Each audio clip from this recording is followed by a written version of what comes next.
Good morning all of you. So आज हम अपने चिल्ड्रन एट वर्क, जो कि हमारी सप्लीमेंट्री रीडर का सेकंड चैप्टर है, हम इसको पढ़ने जा रहे हैं सेकंड पार्ट में। कल हमने पढ़ा कि वैल्यू किस प्रकार से अपने घर से भाग निकलता है सिर्फ अपने पिताजी की मार से बचने के लिए, और ट्रेन में चढ़ करके वो चला आता है, पहुंचता है चेन्नई सेंट्रल स्टेशन पे, जहां उसकी मुलाकात एक लड़की से होती है जो कि कूड़े वगैरह बिन रही होती है, और वो उसको कहती है कि मैं तुम्हारे लिए खाना ढूंढ सकती हूँ। वैल्यू के पास समय नहीं होता है और वैल्यू उसके पीछे पीछे चल पड़ता है। ही caught up with the girl as she was leaving the station। वो लड़की स्टेशन से बाहर निकल रही थी, वो उसको दौड़कर उसके पास पहुंचता है। When they got to the road, Velu found that the vehicles kept coming and never stopped for anyone। जब वैल्यू वहाँ पहुँचता है तो वो देखता है कि गाड़ियाँ जो है वो आती ही जा रही है और किसी के लिए रुक भी नहीं रही है। जैसे गांव वगैरह में होता है कि अगर कोई गाड़ी आ रही है, कोई सामने से गुजर रहा है तो गाड़ी वाले धीमे हो जाते हैं, पर यहाँ ऐसा कुछ भी नहीं था। Smoke and dust flu at him from all sides making his head spin. धुआं और धूल चारों तरफ से उड़ उड़ के उसकी तरफ आ रहे थे और ये सब देख करके उसका सिर घूम रहा था। They had to wait for a long time before they could find a gap to run through. और उन लोगों को बहुत देर इंतजार करना पड़ा ताकि दो गाड़ियों के बीच में थोड़ा सा गैप मिले और उसके बीच से वो निकल करके जा सके। Velu kept hesitating and the girl finally dragged him to the other side. Velu थोड़ा हिचकिचा रहा था, लेकिन आखिरकार उस लड़की ने उसे घसीट कर दूसरे साइड तक पहुंचा दिया। हेजिटेटिंग मीन्स क्या होता है? थोड़ा हिचकिचाहट होना, क्योंकि गांव का रहने वाला बच्चा है, इसके हिसाब से हमेशा बच्चों को ये सिखाया जाता है कि बेटा गाड़ी आ रही है तो किनारे रुक जाओ, जब गाड़ी निकल जाए चली जाए तब आप रोड क्रॉस करना। वैल्यू ऐसे ही चीज़ों को देखता आया, पहली बार वो शहर में पहुंचा है तो वो बहुत घबरा रहा था, लेकिन गर्ल ने उसको बीच से, गाड़ियों के बीच से खींच कर ले आती है। What do you think you are doing? Grazing cows? If you stand around in the middle of the road like that, you will be chutney। अब वो लड़की उसको डांट रही है कि तुम यहाँ क्या करने आए हो, गाय चरा रहे हो क्या? अगर इसी तरह से तुम रोड के बीच में खड़े रहोगे तो तुम्हारी क्या बन जाएगी? चटनी। Velu's heart was still beating fast, और वैल्यू का दिल जो है अभी भी जोर जोर से धड़क रहा है क्योंकि वो घबराया हुआ है। He look back at central station and the traffic speeding by. वो पीछे मुड़कर देखता है तो देखता है कि चेन्नई सेंट्रल स्टेशन का बोर्ड लगा हुआ है और ट्रैफिक जो है अपनी फुल स्पीड पे चल रही है। How had they manage to come through that? अब वो सोच में पड़ जाता है कि इतनी भीड़ में से हम कैसे निकल करके आ गए। They walked along the side of the road under some huge sign boards. अब वो वहाँ से निकल करके पहुँचते हैं और रोड के किनारे किनारे चलने लगते हैं, और रोड के किनारे किनारे बड़े बड़े बैनर्स लगे हुए हैं। Velu looked up at the pictures: banyan, car tires, pen, a woman holding a box. The writing was all in English, so he did not know what it mean। और वो जो वैल्यू ऊपर उठ करके जब नज़रें उठा के देखता है तो उसमें बनियान की फ़ोटो बनी हुई है, किसी में कार के टायर्स बने हुए हैं, कहीं पे पेन बना हुआ है, कहीं पे एक औरत है जो बॉक्स पकड़े खड़ी है, और सब कुछ इंग्लिश में लिखा हुआ है। तो वैल्यू को समझ में नहीं आ रहा है कि ये क्या लिखा हुआ है, क्योंकि ये गाँव का बच्चा है, इसके हिसाब से इसे इंग्लिश नहीं आती है। The girl turn into a wide bridge and walked up. अब लड़की मुड़ती है और एक चौड़ी से पुल के ऊपर चढ़ जाती है। Value stopped and peeped over the railing. Value 2 minute के लिए रुकता है और रेलिंग से झांक करके नीचे देखता है। पीप मीन्स होता है झांकना। वो झांक करके नीचे देखता है। Under him the road ran into the city. और नीचे से रोड जो है वो शहर की ओर जा रही है। In the distance he could see huge buildings and towers and more roads. और कुछ दूरी पे उसको बड़ी बड़ी बिल्डिंग्स, टावर्स और भी रोड्स नजर आती है। See that big building with the wall around it. If you are not careful you will soon be counting bars there. The girl grinned and pointed at a huge building. अब वो लड़की एक बड़ी सी building की तरफ इशारा करते हुए, दांत निपोड़ते हुए, ग्रिन मीन्स होता है दांत दिखाकर हंसना, तो वो दांत दिखा के हंसते हुए उससे कहती है कि वो बड़ी सी बिल्डिंग दिख रही है जिसके किनारे बड़ी सी दीवार बनी हुई है, अगर तुम सावधान नहीं रहोगे तो बहुत जल्द तुम वहाँ पे जाके सलाखें गिन रहे होगे।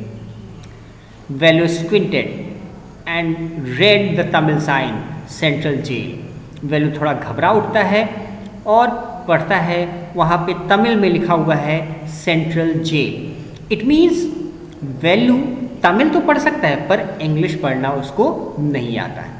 Y I haven't done anything wrong. Velu कहता है मैं क्यों वहाँ जाऊँगा भाई, मैंने तो कुछ गलत काम नहीं किया है। You don't have to do anything, just don't get caught, that's all. लड़की कहती है तुम्हें कुछ करने की ज़रूरत नहीं है, बस पकड़े मत जाना, इतना ही है। पकड़े जाओगे तो वहाँ भेज दिए जाओगे, बस पकड़े मत जाना। What does she mean? Velu wondered. वो क्या कहना चाह रही है? वेलू थोड़ा सा आश्चर्यचकित हो जाता है। Meanwhile, the girl was already heading down the bridge with the sack on her shoulder. और इस दौरान लड़की अब आगे बढ़ चुकी है और ब्रिज से नीचे उतरने की तैयारी में है और कंधे पे उसका वो बोरी पड़ी हुई है। What was in it? He had seen her putting plastic cups into it at the station.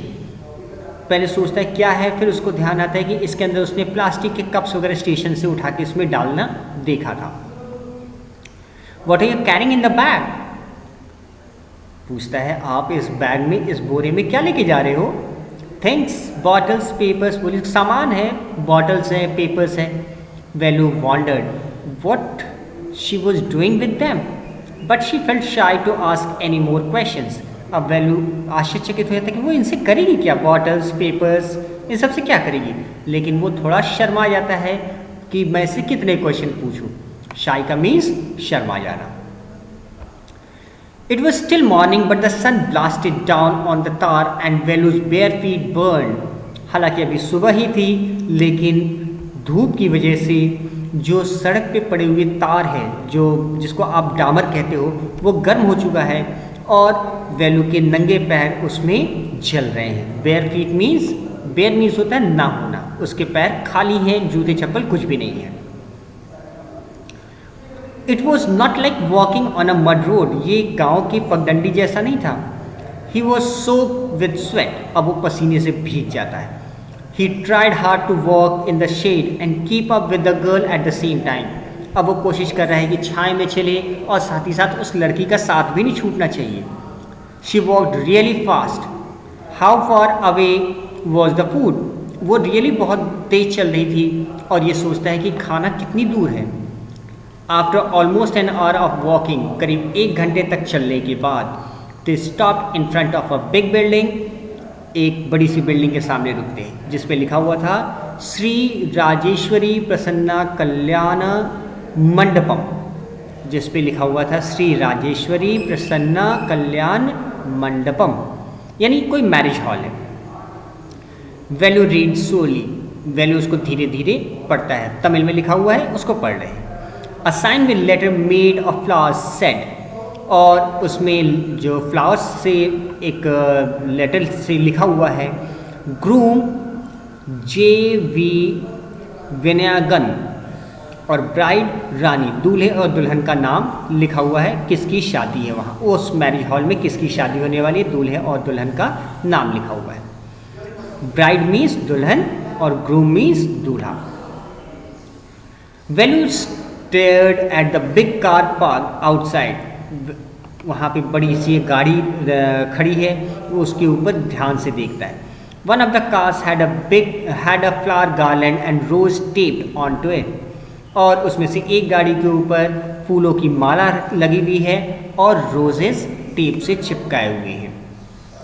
The girl looked round, pulled one of quickly and stuck it in her hair, वो लड़की जाती है और उसमें से जल्दी से एक गुलाब निकाल लेती है और अपने बालों में लगा लेती है। कम ऑन शी सेड, और कहती है आओ इधर। Are we going to eat here, क्या हम यहाँ खाना खाएंगे? Asked Velu looking at the huge hall and the people inside. Velu उस हॉल की ओर देखता है जहाँ उस मैरिज हॉल में और लोग अंदर हैं, पूछता है हम यहाँ खाना खाएंगे क्या? Hopes said the girl shaking her thumb under his nose, और वो कहती है सोच सकते हो, और अपने अंगूठे से उसकी नाक को दबा देती है। She led him behind the hall, उसको लेकर के उस हॉल के पीछे जाती है। There was a big garbage bin overflowing with rubbish, और वहाँ पे एक बड़ा सा कूड़ेदान पड़ा हुआ था। गार्बेज बिन मीन्स कूड़ेदान, ओवरफ्लोइंग विद रबिश, बेकार पड़ी चीज़ों से वो बिल्कुल भरा हुआ था। To goats way standing on a pile fighting for a banana leave, दो बकरियां जो है आपस में एक केले के पत्ते के लिए लड़ रही थी। The cloud of flies buzzed around their legs, और मक्खियाँ जो है भनभना के उनके पैरों के आसपास भनभना रही हैं। There was a rotten smell in the air, हवा में सड़न की बदबू है। The girl picked up a squashy banana and held it out to Velu, लड़की ने उसके अंदर से एक पिलपिला सा बनाना उठाया, पिलपिला यानी गला हुआ सा बनाना उठाया और वैल्यू की ओर बढ़ा दिया। हेयर इज़ योर फूड, ये लो तुम्हारा खाना। वैल्यू वॉज शॉक्ड, वैल्यू अंदर से हिल जाता है। Are you going to eat this leftovers, वो बोलता है हम ये जूठन खाएंगे। छी, what do you think I am a dog, लड़की कहती छी तुम्हें क्या लगता है मैं क्या हूँ, मैं कोई कुत्ता हूँ। I only take untouched food, मैं सिर्फ उन खाने को लेती हूँ जिसको किसी ने छुआ भी ना हो। हेयर सम मोर कैच, और बोलती है देखो यहाँ कुछ और है, और catch. She threw him a बड़ा, और एक बड़ा उसकी ओर उछाल देती है। Velu looked at it with distaste, और उसकी तरफ देख करके जैसे नफरत भरी निगाहों से देखकर। डिस्टेस्ट का मतलब जो चीज़ हमें पसंद नहीं होती तो हम थोड़ा नाक मुसी करते, छी ये कैसी कद्दू की सब्जी बनी है, something like this. Come on hero eat it, you think I like it, वो कहती है ओ हीरो खा लो इसको, तुम्हें क्या लगता है मुझे ये पसंद है।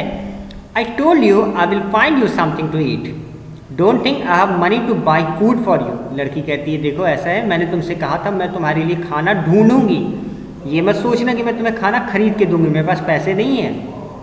You would better eat what you get until you have your own money, तो बेटर है कि जो कुछ भी अभी मिल रहा है उसको खा लो जब तक तुम्हारे पास खुद पैसे ना हो जाए। Value hesitated but his stomach squeezed him again, value थोड़ा सा हिचकिचाता है लेकिन पेट फिर से अकड़ने लगता है। He gulped down the banana and vada, वो उसने उस बनाना को खा लिया और वड़ा भी खा लेता है। His stomach felt better immediately, तुरंत उसको कुछ अच्छा महसूस होने लगता है क्योंकि खाने को कुछ मिल गया। He could have eaten at least 10 times more, और जितना उसने खाया था करीब 10 गुना खाना वो और खा सकता था। But the girl could find only 1 more banana which she ate herself, लेकिन उस लड़की को सिर्फ एक और बनाना मिला और वो उस लड़की ने स्वयं खा लिया। It's too early, they have only eaten tiffin, और उससे कहती है ये बहुत जल्दी हम लोग आ गए हैं, अभी इन लोगों ने सिर्फ सुबह का टिफिन खाई है। If you are still hungry you will have to wait for them to finish lunch, अगर तुम्हें और भूख लगी है तो तुम्हें इंतज़ार करना पड़ेगा कि थोड़ा रुको, जब उनका लंच फिनिश हो जाए तो फिर कुछ खाने को मिल सकता है। You can wait if you want, I have to work, I am going, लड़की कहती तुम चाहो तो यहाँ वेट कर सकते हो, मुझे काम है, मैं जा रही हूँ। She picked up a couple of bottles from the heap and threw it into her sack, उसने उस कूड़े के ढेर में से कुछ और बॉटल्स उठाई और अपने बोरे में डाल लेती है। देन शी वॉकड ऑफ, और आगे की ओर बढ़ चलती है। वैल्यू पैनिक, वैल्यू जो है थोड़ा सा पैनिक हो जाता है, थोड़ा सा घबरा उठता है। He realised that if the girl left him, उसको ये बात पता चलती है, मतलब महसूस करता है कि अगर लड़की ने उसे कल साथ छूट गया, he had no idea where he was and what to do, उसको पता ही नहीं कि वो कहाँ पे है और उसे क्या करना है। It was better to stick to her, she seem to know her way around, he ran after her again, तो बेहतर है कि वो उसी के साथ रहे क्योंकि उसे इस आसपास के एरिया के बारे में जानकारी है, तो वो वैल्यू उसके पीछे दौड़ पड़ता है। Hey, he called, he did not even know the girl's name. Hey, what is your name, he asked hurrying behind her, अब वो पीछे सवाल लगता है, ए रुको रुको, ए लड़की क्या नाम है तुम्हारा।